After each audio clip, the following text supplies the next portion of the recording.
Hi, it's James Harrison here to talk about the next daily drumming influences revisited, originally posted in 2012.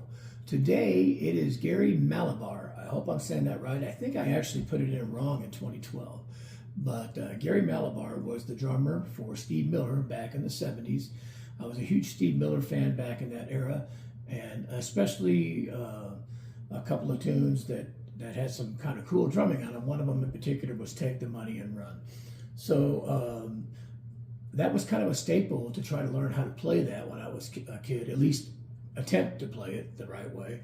And the groove on the Joker and some of the other tunes were pretty straight ahead and definitely achievable for a young drummer to learn how to groove and to play. And Gary seemed to play great grooves 1 minute that were perfect, and then throw in some really cool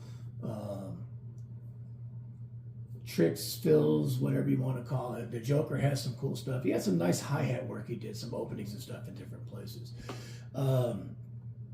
That particular song, I've told this on another thing before. I actually got a chance to play with Steve Miller a couple of times back in, it would have been the 90s. And I was playing with a group at Sun Valley at the time called the Toast Points, Sun Valley, Idaho. And they were going to do this fundraiser, and Steve Miller was going to make an appearance, and we learned a few songs off, I think it was called Wild River. It was a new album of his at the time. So I got to play with him that night, and I told him that I was a huge fan of his from when I was a kid, and how the song Take the Money and Run was a staple for drummers to learn how to play. And that was a gig that was in December. We ended up playing New Year's Eve together. And Steve Miller, at the time, he was just doing blues songs. He didn't want to do his songs. And the audience was screaming for stuff, and I had told him how much of a cool song I thought that was and whatnot. And he ended up, during the show, turned around and on the microphone and said, "We're going to take James back to his high school days and play a song that's one of his favorites." And I was like, whoa. Because none of this had been discussed, none of it had been practiced or anything. He said, "Go ahead." So I started Take the Money and Run, at least the best of my ability anyway. And he came in and he started doing it, and everybody's going crazy in the audience. And he walks up to the microphone, he backs away, he's playing, walks up, backs away, and he turns around to me and he said, "Shit, I forgot the fucking words." Pardon the language in there, but that's a direct quote. And then you could see like a light went off.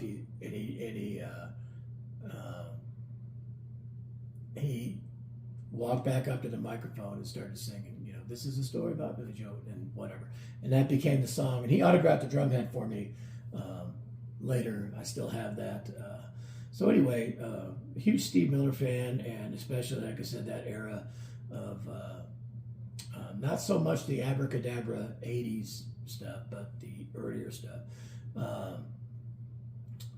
Anyway, back to Gary Mallabar, a great drummer, and definitely I stole some ideas and whatnot. To say that he wasn't an influence would be, ludicrous, because he definitely was. And for a lot of people that don't know him, check out early Steve Miller stuff. He's also played, the session drummer, played with a lot of other people and whatnot, and actually helped co-write some of the songs. But anyway, today, drumming influence, Gary Mallabar, Steve Miller Band.